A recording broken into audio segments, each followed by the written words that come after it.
Good morning mga ka-reals, and today is September 18, 2023. So, ano ba ang ganap natin ngayong umaga? So, kailangan natin maglinis-linis muna ng ating bahay. So, ngayon, ang gagawin ko lang muna ngayong umaga is puro paglilinis ng bahay. Pero at the same time, dahil sa kailangan ko pa rin mag-update ng content ko kay Lolo Mets. So, kailangan pa rin nating gumawa ng paraan para meron tayong i-upload. So, ang aking content ngayon ay tungkol sa aking lilinis o routine sa paglilinis ng buong bahay. So, ito yung medyo mahirap na part sa pagiging nanay. So, sa umaga, syempre, ano ba kung nating ginagawa? Aasikasuhin natin ang ating mga anak para pumasok. At pagkatapos noon, syempre maaga tayong gumising noon, alas 4 gising na tayo para mag-prepare na ng pagkain ng mga bata. At hindi rin naman natatapos ng basta-basta ganun na lang yun, di ba? Kasi pagpasok ng mga bata, ano ba ang gagawin natin? So mag-general cleaning naman tayo.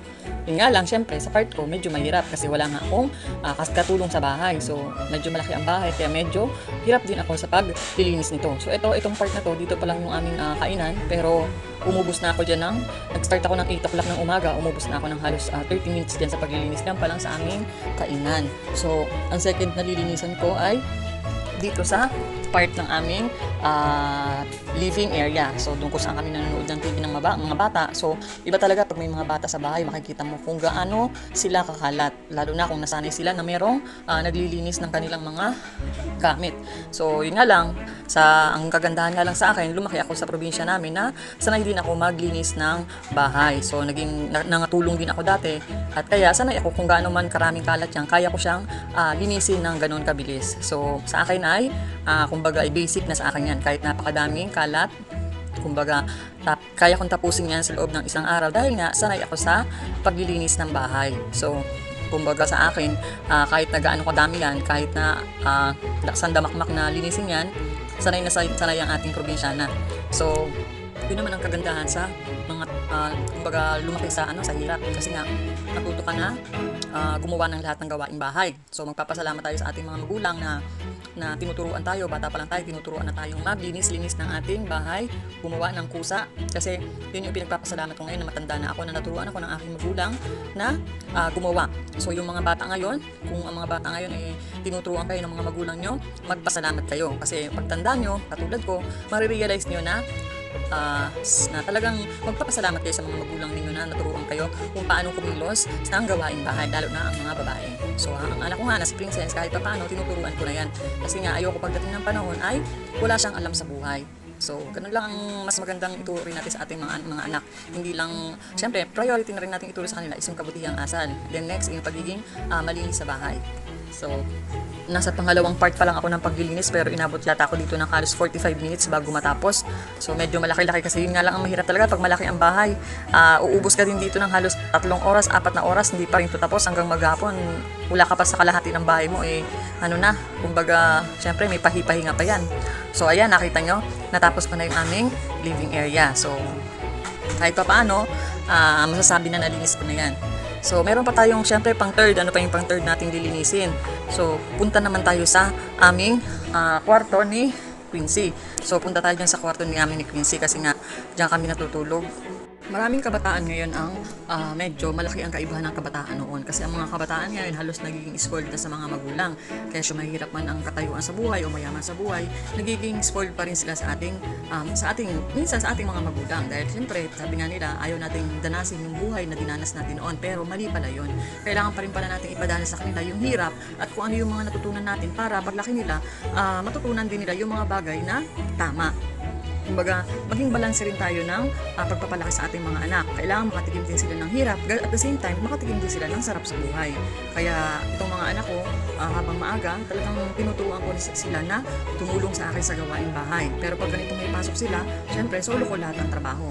So, ang mga anak ko, pag dating na Sabado-Linggo, inuobliga ko talaga sila na tulungan ako sa mga gawaing bahay. So, ang mga anak ko, yung panganay ko, si Chester, tuwing Saturday, pinaglalaba ko na rin sila ng kanilang mga damit. Si Princess, pinatutulong ko na rin siyang maglikpit-likpit sa aming bahay. So, basta ito, ang mga trabaho ko naman, lahat yan nagagawa ko ay Monday to Friday, aking lahat ang trabaho. Kasi nga, syempre, ang mga bata is may pasok. Sa umaga, wala na sila sa umaga, mga alas 8, solo ko na ang bahay. Ako na lahat ang gumagawa niyan. So, makikita nyo kung paano ko pa nagagawa ang pagre-reel sa dami ng aking trabaho. So, syempre, hindi naman araw-araw nagagawa ko ang pag-general cleaning. So, kailangan ko lang ipakita sa inyo kung gaano kadami kadami ang ginagawa ko sa araw-araw kung lahat yan ay tututukan ko at hindi ako maggagawa ng content. So ito, naisipan ko lang igawing content yung aking routine sa paglilinis ng bahay. At yun nga, hanggang pangalawang kwarto, natapos ko na rin ang paglilinis. Dito natutulog yung tatlo, si Quincy, si Chester, at si Princess. So nandito naman ako ngayon sa labas, dito sa aming pinakang ano bang tawag dito, garahe kasi to, pero dito na kami tatanggap ng mga bisita, lalong-lalo na yung mga bisita ni Oliver. So dito, to sobrang kalat din ito lagi, kaya ang ginagawa ko to, makikita nyo kung gaano ko siya kabilis din linisin. So ang dami kasing labahin ko ngayon at saka mga titiklupin, so kukunin ko na din yung mamaya para makita nyo na kasama yan sa routine ko araw-araw. Kaya ang mga nanay, huwag niyong mamalitin, lalo-lalo na yung mga nanay na naiiwan sa bahay. Kasi kahit na kami mga wala kaming sweldo, pero hindi kayang tapatan yung hirap na ginagawa namin sa pang-araw-araw na gawain. So, kahit bayaran niyo kami ng ganong kalaki, iba pa rin yung trabaho na nagagawa namin dito sa bahay, sa buong maghapon.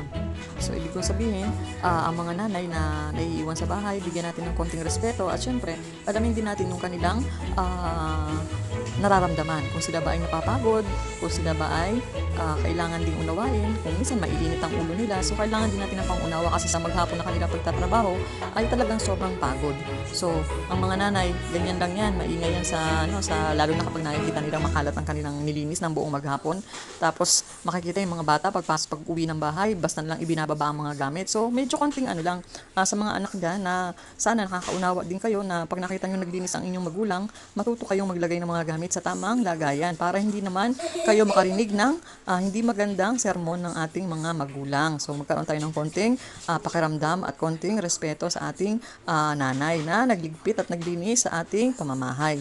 So time check tayo guys. So anong oras na? So matatapos ako nito siguro mga 12 o'clock at pagkatapos nito ay magpapahinga na rin ako at magtutupi ako ng mga damit. So ibig sabihin, matapos man ang video na to pero hindi pa rin matatapos ang aking mga trabaho. So possible matapos din ako nito is mga alas 5 na ng hapon kasi yan pa lang ang naipapakita ko sa inyong mga gawain. So what more, yung iba pa, maglilinis pa ako ng CR, maglilinis pa ako ng iba pang gawain dito sa loob ng bahay. So minsan pahinga ko lang dito is inom ng tubig at syempre konting merienda. Pero ang maganda naman dito, pag nakita mo yung output ng iyong ginawa. So pag nakita mong malinis na, so napakasarap sa pakiramdam. Ang masama lang dito, pag halimbawa may umuwi na ang mga bata at nakita mo talaga na yung nilinis mo ay back to makalat na naman. So ayun guys, tapos na tayo at it's already 12:30 na. So meron ako ditong ipopromote na bago kong product, ang Pongpong Banana Chips. So ito ay bago kong product. Masarap siya at pwede sa mga bata. So meron ako ditong isang box na pongpong at binibenta ko ito ng 3 for 100. So, napaka-healthy nito kasi banana chips po siya. Pwede sa mga bata at pwede rin sa mga matatanda. Pero ingat lang po sa mga pustiso ang ngipin, lalong-lalo na sa may mga brace. So, sakripisyo po, yung mga gustong kumain ng ganito ay ingatan po natin ang ating mga ngipin.